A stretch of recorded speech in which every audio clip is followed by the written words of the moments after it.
జై హింద్.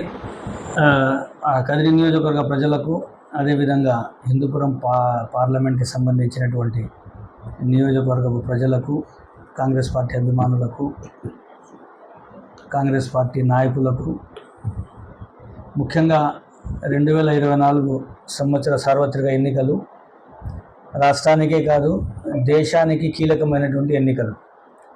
కేంద్రంలో ఉన్నటువంటి బీజేపీ పార్టీ, దానికి అనుబంధంగా పొత్తులో బహిరంగంగా మరి తొత్తుగా వ్యవహరిస్తున్నటువంటి తెలుగుదేశం బీజేపీ పార్టీలు వ్యవహరిస్తున్నటువంటి విధానాలకు సామాన్య ప్రజానికానికి మధ్య జరుగుతున్నటువంటి యుద్ధంగా దీన్ని పరిగణించాలి. ప్రస్తుతము భారతదేశ ప్రజల ముందు ఉన్నటువంటి అతిపెద్ద సమస్య మతతత్వ ముసుగులో ఉన్నటువంటి ప్రజాస్వామ్య రాజ్యాంగ విరుద్ధమైనటువంటి విధానాలతో దేశాన్ని, దేశ ఔన్నత్యాన్ని, దేశ సార్వభౌమత్వాన్ని చిన్నాభిన్నం చేస్తున్నటువంటి బీజేపీ మరి వారి మిత్రపక్షాలకు ఎదుర్కోవడం అనేది ప్రధానమైనటువంటి సమస్య. అందులో భాగంగానే ఈ 2024 సంవత్సరంలో జరిగేటటువంటి ప్రస్తుత సార్వత్రిక ఎన్నికలు చాలా కీలకమైనటువంటి ఎన్నికలు. కొన్ని వందల సంవత్సరాలు బ్రిటిష్ వాళ్ళతో పోరాటం చేసిన తర్వాత సిద్ధించిన స్వాతంత్రాన్ని 10 ఏళ్లలో సర్వనాశనం చేసే ప్రయత్నం చేసినటువంటి బీజేపీకి విరుద్ధంగా ఈరోజు ప్రజాస్వామ్యాన్ని కోరుకునే ప్రతి ఒక్కరూ పార్టీలకు అతీతంగా, కుల మతాలకు అతీతంగా, ప్రాంతాలకు అతీతంగా, భాషా భావ భేదాలకు అతీతంగా ఈ యొక్క యుద్ధంలో, ఈ యొక్క ఎన్నికల్లో పాల్గొనాలని చెప్పి కోరుకుంటున్నాము. కాంగ్రెస్ పార్టీని ఎందుకు రావాలి, బీజేపీ ఎందుకు రాకూడదు? ప్రతిరోజు సోషల్ మాధ్యమం ద్వారా ప్రతిరోజు మనం వింటూనే ఉన్నాము, చూస్తూనే ఉన్నాము. దేశ ఆర్థిక పరిస్థితి కానీ, దేశంలో ఉన్నటువంటి అభివృద్ధి కానీ, దేశాన్ని పట్టి పీడిస్తున్నటువంటి అనేక సమస్యలను పక్కన పెట్టి కేవలం రాజకీయ స్వార్థం కోసము, వారి స్వలాభం కోసము, వారి యొక్క అనుచరులకు అభివృద్ధి కోసం మాత్రమే కేంద్రంలో ఉన్నటువంటి బీజేపీ పార్టీ, దానికి ఒత్తాసు పలుకుతున్నటువంటి రాష్ట్రంలో ఉన్నటువంటి అధికార వైఎస్ఆర్ కాంగ్రెస్ పార్టీ, ప్రతిపక్ష తెలుగుదేశం పార్టీలు నడుస్తున్నాయి తప్పితే ప్రజా సంక్షేమం కానీ, ప్రజా శ్రేయస్సు కానీ, ప్రజల సమస్యల పట్ల అవగాహన కానీ లేకుండా వీళ్ళు నిరంకషత్వంగా కఠినంగా పాలిస్తున్నారు. కాబట్టి ప్రజలు ఒకే విషయాన్ని గమనించాలి. ప్రస్తుతం ఉన్న పరిస్థితుల్లో రాష్ట్రం కానీ, దేశం కానీ బాగుపడాలన్నా, అభివృద్ధి పథంలో నడవాలన్నా, అందరికీ సమానంగా వసుదైక కుటుంబం అనేటటువంటి నినాదాన్ని మరలా ఒకసారి తీసుకురావాలన్నా, బాబాసాహెబ్ అంబేద్కర్ గారు ఎంతో కష్టపడి రచించినటువంటి ఆ రాజ్యాంగాన్ని, నిర్మించినటువంటి ఆ రాజ్యాంగాన్ని కాపాడుకోవాలన్నా, ప్రజాస్వామ్యాన్ని కాపాడుకోవాలన్నా, లౌకికవాదాన్ని కాపాడుకోవాలన్నా, ఈ దేశాన్ని, దేశం యొక్క ఔన్నత్యాన్ని కాపాడుకోవాలన్నా, సార్వభౌమత్వాన్ని కాపాడుకోవాలన్నా ఒకే ఒక మార్గము కాంగ్రెస్ పార్టీని అధికారంలో తీసుకురావడము, రాహుల్ గాంధీ గారిని ప్రధాని చేసుకోవడం.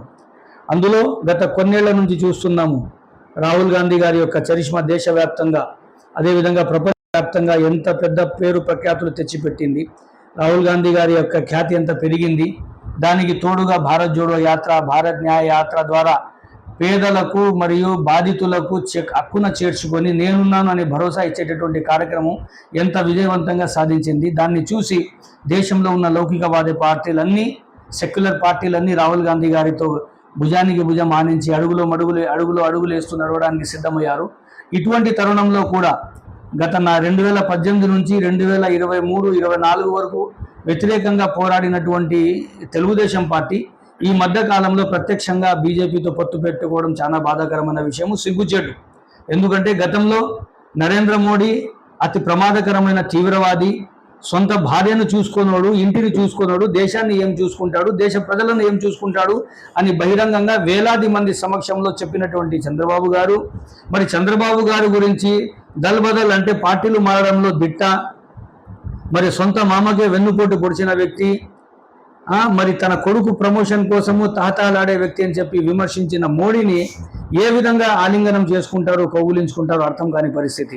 దానికి తోడుగా ముస్లిం మైనార్టీలకు మిత్రునిగా, వారి యొక్క సంక్షేమాన్ని కోరే వ్యక్తిగా, పక్షపాతిగా చెప్పుకునే జగన్మోహన్ రెడ్డి గారు గత 5 సంవత్సరాల్లో 2019 నవంబర్ 12వ తేదీ కేంద్రంలో ఉన్నటువంటి బీజేపీ అధికార పార్టీ ఏదైతే సిఏఏ, సిటిజన్షిప్ అమెండ్మెంట్ యాక్ట్కు బిల్లు ప్రవేశపెట్టిందో ఆ రోజు మద్దతు పలికి ముస్లింల నడ్డి విరిచారు, అదేవిధంగా ముస్లింల మనోభావాలను దెబ్బతీశారు, అదేవిధంగా ముస్లింలకు నమ్మక ద్రోహం చేశారు. అప్పటితో ఆగక 2019 నుంచి 2023 డిసెంబర్ 12వ తేదీ వరకు వక్ఫ్ యాక్ట్ క్యాన్సిలేషన్ బిల్లు రద్దు పరిచేకి కేంద్రంలో ఉన్నటువంటి బీజేపీ తరఫున రాజ్యసభలో ప్రవేశపెడితే చర్చకు మొట్టమొదట నిస్సిగ్గుగా లేచి నిలబడి విజయసాయి రెడ్డి గారు మద్దతు ఇవ్వడం కూడా వారి లోపాయికారి ఒప్పందాన్ని ఏ విధంగా ప్రజలు విస్మరిస్తారనేది కూడా నేను ఈ సందర్భంగా ప్రజలను అడుగుతున్నాను. కేవలము మైనార్టీ పక్షపాతం చెప్పుకోవడము, మైనార్టీలకు అరకొర పదవులు, ఎటువంటి పవర్ లేని పదవులు, బానిస బతుకుల్లా చూస్తున్నారు. ఎమ్మెల్యేలకు అపాయింట్మెంట్ లేదు. కదిరి శాసనసభ్యులు కూడా ఎన్నోసార్లు విమర్శించారు. 5 ఏళ్లలో 2 సార్లు జగన్మోహన్ రెడ్డితో కలిశామని. కదిలో ఉన్నటువంటి అనేక మంది మైనార్టీ నాయకులు ఎంతోమంది 5 ఏళ్లలో ఒక్కసారి కూడా ప్రత్యక్షంగా కరాచాలనం షేక్ హ్యాండ్ ఇవ్వలేని పరిస్థితి, జగన్మోహన్ రెడ్డిని కళ్ళలో ఫేస్ టు ఫేస్ కూర్చొని మాట్లాడలేని పరిస్థితి. కేవలం తనకు అనుకూలమైనటువంటి తన సామాజిక వర్గానికి మాత్రమే అతను అందుబాటులో ఉన్నాడు తప్పితే రాష్ట్ర ప్రజలకు కానీ తను ఎమ్మెల్యేలు చేశానంటున్నారు. నేను 4 ఎమ్మెల్యేలను చేశాను, ఒకరిని డిప్యూటీ సీఎంని చేశాను, ఒకరిని శాసనమండలి ఉపసభాపతిని చేశాను, కొన్ని వందల పదవులు ఇచ్చాను, నామినేటెడ్ పోస్టులు ఇచ్చాను, వక్ఫ్ బోర్డు ఇచ్చాను, హజ్ కమిటీ ఇచ్చాను. ఇవన్నీ మైనార్టీలకు భిక్షం ఇవ్వలేదు. మైనార్టీలు 18%, 19% మంది భిక్షం వేస్తే మీరు ముఖ్యమంత్రి అయ్యారు. ఈ విషయాన్ని గమనించాలి. మన బలం ఏంటో మైనార్టీలు విస్మరించారు. అది ముందు ముస్లిం మైనార్టీలు గమనించాలి. రాష్ట్రంలో ఉన్నటువంటి ముస్లిం మైనార్టీలు ఏకతాటిపై జగన్మోహన్ రెడ్డి గారిని, వారి తండ్రి వైఎస్ రాజశేఖర రెడ్డి గారి మొగం చూసి అతనికి ఓట్లేస్తే 4 సార్లు అవకాశం ఇచ్చారు. ఒకసారి కాంగ్రెస్తో విభేదించి బయటకు వచ్చిన తర్వాత ఎంపీగా నిలబడితే 5 లక్షల ఓట్ల మెజార్టీతో గెలిపించారు. అందులో కీలక పాత్ర ముస్లిం మైనార్టీలది. ఆ తర్వాత కాంగ్రెస్ పార్టీతో విభేదించి 18 మంది రాజీనామా చేసి సింబల్ లేని ఆ ఎలక్షన్ చేస్తే కూడా 17 మందిని గెలిపించిండే దాంట్లో కీలక పాత్ర ముస్లిం మైనార్టీలది. ఆ తర్వాత 2014లో 64 మందిని గెలిపించిండే దాంట్లో కీలక పాత్ర ముస్లిం మైనార్టీలది. ఇప్పుడు 2019లో ఏకంగా 151 మంది ఎమ్మెల్యేలను, 22 మంది ఎంపీలను మీకు గెలిచి బహుమానంగా ఇస్తే దానికి ప్రతిఫలంగా మీరేం చేస్తున్నారు? ముస్లిం మైనార్టీల ఊచకోతకు ప్రవేశపెట్టిన బిల్లులకు ఒంటికాలు పైన నిలబడి మద్దతు ఇస్తున్నారు. ముస్లిం మైనార్టీల ఉనికిని ప్రశ్నార్థకంగా మార్చేటటువంటి నల్ల చట్టాలకు భుజాలు ఎగరేసుకొని మీరు మద్దతు ఇస్తున్నారు. బీజేపీ దగ్గర మోకరిల్లారు. సొంత చెల్లెలు షర్మిలమ్మ గారు చెప్తున్నారు, కుంభకర్ణుడు 6 నెలలు పనుకుంటాడు కానీ జగన్మోహన్ రెడ్డి 4.5 సంవత్సరాలు పనుకున్నాడు అని. అదేవిధంగా కేవలం సంక్షేమ పథకాలని చెప్పి, సంక్షేమ ఫలాలని చెప్పి, తాయిలాలని చెప్పి చేతిలో మట్టికుండా పెట్టి మన ఇంట్లో ఉన్నటువంటి వెండి చెంబును, రాగి చెంబును దొంగిలిస్తున్నారు. కాబట్టి ఇటువంటి విషయాలు ప్రజలు గమనించాలి. ముఖ్యంగా ముస్లిం మైనార్టీల బానిస బతుకులు మానండి. మీరు బానిసలుగా మారి ముస్లిం సమాజాన్ని బానిసలు చేయొద్దండి. ఆలోచించండి. గతంలో కాంగ్రెస్ పార్టీ ఇచ్చిండే 4% రిజర్వేషన్లు, నో డౌట్ రాజశేఖర రెడ్డి గారి యొక్క ప్రమేయం అందులో ఉంది. వారి యొక్క దాంట్లో 100% ఇన్వాల్వ్మెంట్ ఉంది. మేము దాన్ని తిరస్కరించడం లేదు. కానీ పార్టీ సిద్ధాంతాలు, విధి విధానాలు ఉంటాయి. కేంద్రంలో ఉన్నటువంటి కాంగ్రెస్ పార్టీ మేనిఫెస్టో రూపకల్పన కానీ రాష్ట్రాలకు ఏ రాష్ట్రాలకు ఎటువంటి సంక్షేమ పథకాలు ఇవ్వాలనేది నిర్ణయించే బాధ్యత, నిర్ణయించే సంపూర్ణ అధికారము కేంద్రంలో ఉన్నటువంటి వాళ్ళ హైకమాండ్ ఉంటుంది. సోనియా గాంధీ గారి దాంట్లో ప్రమేయం ఉంది, జమియత్ ఉలమా హింద్ ప్రమేయం ఉంది, అప్పుడు ఉన్నటువంటి తెలంగాణలో ఉన్నటువంటి మాజీ మంత్రి మొహమ్మద్ అలీ షబ్బీర్ గారి యొక్క ప్రమేయం ఉంది, అప్పుడు కాంగ్రెస్ పార్టీలో ఉన్నటువంటి గులాం నబీ ఆజాద్ గారు, సల్మాన్ ఖుర్షీద్ గారు, అహ్మద్ పటేల్ గారు, వీరందరి ప్రమేయంతో, జమియత్ ఉలమా హింద్ మౌలానా అర్షద్ మద్ది గారి యొక్క ప్రమేయంతో, ఇంతమంది ప్రమేయంతో ముస్లిం మైనార్టీలు వెనుకబడి ఉన్నారు. సచార్ కమిటీ మరియు రంగనాథ్ మిశ్రా కమిటీ నివేదికల ప్రకారము దారిద్రపు రేఖ దిగువన, బిలో పావర్టీ లైన్, దారిద్రపు రేఖ దిగువన ఉన్నటువంటి దళిత సోదరుల కంటే దిగువన ఉన్నారు ముస్లిం మైనార్టీల స్థితిగతులు అని చెప్పి, ఖచ్చితంగా వీళ్ళకి రిజర్వేషన్లు ఇవ్వాలి అని చెప్పి ఇస్తే బీజేపీ దానికి వ్యతిరేకంగా సుప్రీంకోర్టులో వాద్యం వేస్తే అప్పుడున్నటువంటి రాజశేఖర రెడ్డి గారు, ఆ తర్వాత వచ్చినటువంటి మన రోషయ్య గారు, ఆ తర్వాత ఉన్నటువంటి కిరణ్ కుమార్ రెడ్డి గారు, దాని తర్వాత తెలుగుదేశం పార్టీ కూడా దాన్ని కాపాడడం కోసం, ముస్లిం మైనార్టీల 4% రిజర్వేషన్ కోసం కేంద్రంలో ఒక లాయర్ని అపాయింట్ చేయడము, దానికోసం కోట్ల రూపాయలు ఖర్చు పెట్టడం జరిగింది. కానీ ముస్లిం పక్షపాతిగా చెప్పుకుంటూ ముస్లింల ఓట్లతో గెలిచి అధికారంలో కూర్చున్న జగన్మోహన్ రెడ్డి గారు ఒక్కరోజైనా 4% రిజర్వేషన్ ప్రొటెక్షన్ కోసం మీరు నోరు ముదిపారా?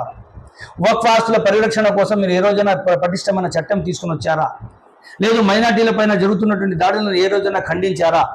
దళితులపై జరుగుతున్నటువంటి మణిపాల్లో జరిగినటువంటి దాడిని మీరు యాజ్ ఎ క్రిస్టియన్ మీరు ఏ రోజైనా ఖండించారా? షాహీన్బాగ్లో వేలాది మంది, లక్షలాది మంది ముస్లిం మహిళలు షాహీన్బాగ్లో ఆ ఎముకలు కొరికే చలిలో కూర్చొని పాలు తాగే పిల్లలను కూడా తమతో పాటు కూర్చోబెట్టుకొని ధర్నా చేస్తే సిఏఏ, ఎన్ఆర్సీ, ఎన్పిఆర్కి వ్యతిరేకంగా, నల్ల చట్టాలకు వ్యతిరేకంగా మీరు కనీసము నోటి మాటకైనా వాళ్ళని పరామర్శించారా? మీరు సీఎం చేసుకోవడం కోసము మిమ్మల్ని జైల్లో వేస్తే మీ ఇంట్లో వాళ్ళు, మీ మహిళలు బయటకు వస్తే వాళ్ళకు మద్దతుగా ముస్లిం మైనార్టీ మహిళలు బయలుదేరారు. ముస్లిం యువకులు, నాయకులు, వృద్ధులు మీ వెంట నడిచారు. కానీ అదే ముస్లిం మైనార్టీ మహిళలు షాహీన్ బాగ్ ఏర్పాటు చేసుకుని కడపలో ధర్నా చేసి 81 రోజులు అక్కడ కూర్చుంటే ఎండనక, వాననక, రాత్రనక, పగలనక కనీసం మీ సతీమణి భారతమ్మ గారు ఒక్క నిమిషం కోసమైనా వాళ్ళకి పరామర్శించారా? అయినా ముస్లింలు నిస్సిగ్గుగా మీ వెంట నడుస్తున్నారు. బానిసలుగా ఉంటామంటే మేము అలా బానిస బతకడం మాకు ఇష్టం లేదు, స్వతంత్రంగా ఉంటాము. గతంలో కూడా మేము చెప్పాము, ఎప్పుడైతే బీజేపీతో ఎవరైతే పొత్తు పెట్టుకుంటారో లేదా బీజేపీకి ప్రత్యక్షంగా పరోక్షంగా ఎవరైతే సహకరిస్తారో దానికి మేము వ్యతిరేకంగా పోరాటం చేస్తాము. రాజకీయ లబ్ధి కోసము ఈరోజు కాంగ్రెస్ పార్టీ వైపు మేము మాట్లాడడం లేదు. మాకు రాజకీయ లబ్ధో సొంత లాభమో కావాలని అనిపిస్తే అధికారంలో ఉన్న వైసీపీ నుంచి వచ్చిన అనేక ఆఫర్లను తిరస్కరించాము. అధికారంలో వస్తామని కలలు కంటున్నటువంటి తెలుగుదేశం పార్టీ నుంచి ఎన్నో ఆఫర్లను మేము తిరస్కరించాము. కేంద్రంలో కాంగ్రెస్ లేదు, రాష్ట్రంలో ఇప్పుడున్న పరిస్థితుల్లో రాకపోయినా కూడా కాంగ్రెస్ పార్టీ లౌకికవాద పార్టీ, ప్రజాస్వామ్యాన్ని కోరుకునే పార్టీ, రాజ్యాంగాన్ని గౌరవించే పార్టీ, పేదల పక్షాన నిలబడే పార్టీ. రాహుల్ గాంధీ గారి యొక్క నాయకత్వము దేశానికి అవసరము, దేశ ప్రజలకు అవసరము, రాష్ట్రానికి అవసరం. షర్మిలమ్మ గారి నాయకత్వం అని ఆకాంక్షించి ఈరోజు ఎదురీత అంటే ప్రశ్నించడానికి మేము నిలబడ్డాము, పదవులు ఆశించి కాదు. కాబట్టి ప్రజలు ఆలోచించండి, ముఖ్యంగా ముస్లిం మైనార్టీలు, దళితులు, క్రైస్తవ సోదరులు మరియు అన్ని వర్గాల్లో ఉన్నటువంటి పేద ప్రజలు ఆలోచించండి. ఈసారి కాంగ్రెస్ పార్టీని మేము పోగొట్టుకుంటే 100 ఏళ్ల వరకు మళ్ళీ ఎన్నికలు అనే ప్రణాళికే ఉండదు. వారి యొక్క ఉద్దేశము రాజ్యాంగాన్ని మార్చడము. రాజ్యాంగాన్ని మారిస్తే కేవలం ముస్లింలకు నష్టం కాదు, ఇది ప్రజలు ఆలోచించాలి. బీజేపీ తెలివిగా ఒక మ్యాజిక్ చేస్తూ ముస్లింలకు వ్యతిరేకమైన చట్టాలు తెస్తాము, దాని ద్వారా హిందువులకు లబ్ధి చేకూరుతుంది అని చెప్తున్నారు. గుడ్డిగా మీరు దయచేసి హిందూ నమ్మద్దండి.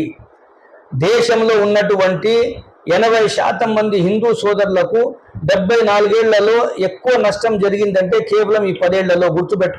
గుర్తుపెట్టుకోండి.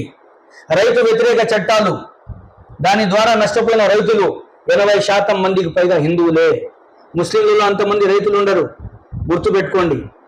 మరి నల్లధనం తీసుకుని వచ్చి ఇక్కడ మనము పేదలకు పంచుతామని చెప్పి డిమానిటేషన్ అని చెప్పి నోటుబందీ చేశారు, నోట్ల రద్దు చేశారు.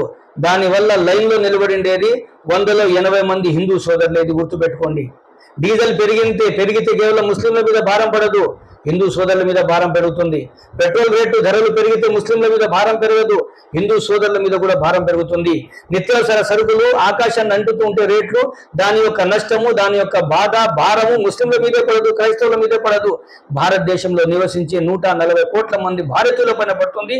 అందులో 80% పైగా హిందూ సోదరులు ఉన్నారు. ఈ విషయాన్ని గమనించండి. కేవలం మీకు ముస్లింలు, హిందువులు అనే బూచి చూపించి, మందిరము, గుడి అనేటటువంటి, మసీదు అని చెప్పేటటువంటి లాలూచి చూపించి వేల కోట్ల రూపాయలు వాళ్ళు వృధా చేస్తున్నారు. గతంలో 800 సంవత్సరాలు పరిపాలించినటువంటి ముస్లిం రాజులు, నవాబులు, నిజాములు చేసిందే తప్పు ముస్లిం సమాజం ఈరోజు భరిస్తూ ఉంది. అదే తప్పు 10 ఏళ్ల నుంచి మోడీ చేస్తున్నాడు, కేంద్రంలో ఉన్నటువంటి బీజేపీ ప్రభుత్వం చేస్తుంది. 3,000 కోట్ల రూపాయలతో విగ్రహాలను ఏర్పాటు చేయడము, 7-8 వేల కోట్ల రూపాయలతో పార్లమెంట్ భవనాలను ఏర్పాటు చేయడము, పెద్ద నిర్మాణాలు అని చెప్పి విగ్రహాలు, గుళ్ళు, గోపురాలు కట్టడము, ఆ యొక్క పేద ప్రజలకు నిరుద్యోగ సమస్య తీర్చకుండా, నిత్యావసర సరుకుల ధరలు దించకుండా, పెట్రోల్ డీజిల్ ధరలు తగ్గించకుండా, ఉపాధి కల్పించకుండా దేశ ప్రజల నడ్డి విరుస్తున్నటువంటి బీజేపీ వేసుకున్నటువంటి మత ముసుగును తొలగించి ఒక్కసారి చూడండి. ఇది కేవలం ముస్లింల కంటే ఎక్కువ హిందువుల శత్రువుగా నేను భావిస్తున్నాను. నేను వాళ్ళపైన నేను ఈ యొక్క అభియోగం వేస్తున్నాను. బీజేపీ ముస్లింల శత్రువు కాదు, ముస్లింల కంటే ఎక్కువ హిందూ శత్రువు, హిందూ జాతికి అపారమైనటువంటి నష్టం కలిగించే శత్రువుగా భావించి ప్రజలు మేల్కోండి. ఉచితంగా ఇచ్చేటటువంటి కొన్ని విషయాలకు చూసుకొని భవిష్యత్తు నాశనం చేసుకోవద్దండి. మన యొక్క ఉజ్వల భవిష్యత్తు, వాళ్ళు ఇచ్చే 5,000 ఓట్ల కోసం 2,000 ఇస్తే రోజుకు 5 రూపాయలు 3 రూపాయలు మాకు ఒక అడుక్కుతున్న వ్యక్తి మసీదు ముందరో, గుడి ముందరో, చర్చి ముందరో కూర్చుంటే సాయంత్రం వరకు 30 రూపాయలు, 50 రూపాయలు, 100 రూపాయలు, 200 రూపాయలు సంపాదిస్తాడు. అడుక్కు తిని తీసుకుంటాడు. కానీ భిక్షం ఎత్తుకునే వ్యక్తి కంటే దరిద్రంగా మన ఓటర్లు తయారు కావడం చాలా బాధాకరమైన విషయము. 5 ఏళ్లకు ఒకసారి వచ్చే ఎన్నికల్లో కొంతమందికి 2,000, కొంతమందికి 5,000 ఇచ్చినా కూడా రోజుకు 3 రూపాయలు 5 రూపాయల కంటే ఎక్కువ కాదు. కాబట్టి దినసరి అడుగు భిక్షం ఎత్తుకునే వాళ్ళకంటే అడ్డమానంగా మా బతుకులు అవుతాయి. దయచేసి మాకు ఉచితంగా వద్దు, ఉపాధి కల్పించండి. ఎప్పుడైతే దేశ ప్రజలు ఉచితానికి దూరంగా ఉండి ఉపాధిని కోరుకుంటారు, ఉద్యోగాన్ని కోరుకుంటారు, ఉజ్వల భవిష్యత్తు కోరుకుంటారు, ఆ తర్వాత 10 మందికి పెట్టే స్థితిలో ఉంటారు, 10 మంది దగ్గర దేహాన్ని చాచించే స్థితిలో ఉండరు. నేడు 10 ఏళ్లలో బీజేపీ చేసిండే పని మన యువతను ఇతరుల దగ్గర చేయి చాచే దౌర్భాగ్య పరిస్థితి తీసుకొని వచ్చింది. కాబట్టి రాష్ట్రంలోని ప్రజలు, దేశంలోని ప్రజలు, ముఖ్యంగా హిందూపురం పార్లమెంట్లో నివసించే నా యొక్క ప్రాంత ప్రజలందరికీ నేను మనస్ఫూర్తిగా కోరుకునేది, కాంగ్రెస్ పార్టీకి ఎమ్మెల్యే అభ్యర్థిగా నిలబడిన నా సోదరుడు షానవాజ్కి కదిరికి, అదేవిధంగా పార్లమెంట్ అభ్యర్థిగా ఎవరికి నిర్ణయిస్తే వారికి కాంగ్రెస్ పార్టీకే ఓటు వేసి మరొక్కసారి ఈ బ్రిటిష్ వాళ్ళతో ఏ విధంగా మా పూర్వీకులు, మా పెద్దలు పోరాడి స్వాతంత్రాన్ని